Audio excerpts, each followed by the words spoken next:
السلام عليكم الخوت. مرحبا بكم فيديو جديد. الفيديو ديال اليوم غادي نحكي لكم قصه حقيقيه، قصه مغربيه 100%. يلا باش ما نطولش عليكم، خليو شي لايك وشي كومونتير، بارطاج ودير ديك اشتراك لا ما كنتيش دايرها. ويلا نبداو.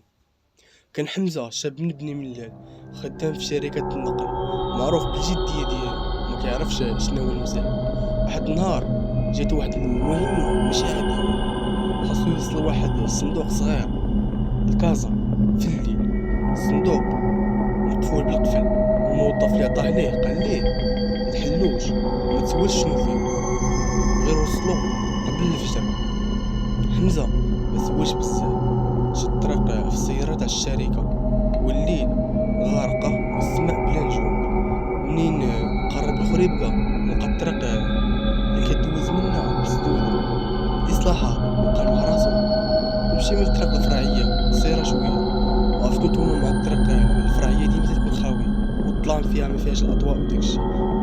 كانت الطريق مظلمة بزاف بلا ضو، غير الغابة والضباب.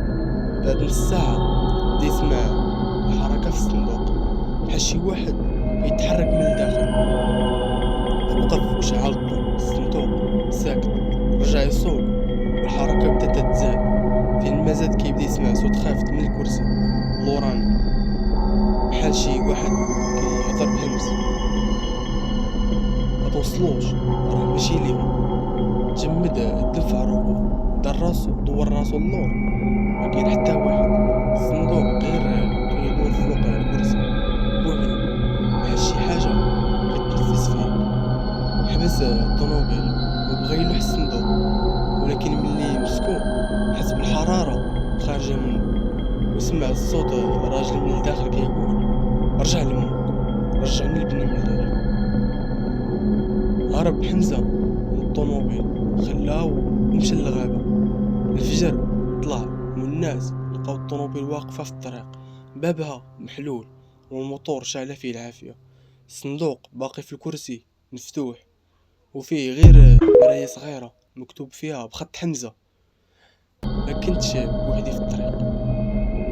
من داك النهار ما عمر شي واحد شاف حمزة، ولكن السائقين اللي كيدوزو من ديك الطريق كيقولوا بالليل كيشوفوا الضو تاع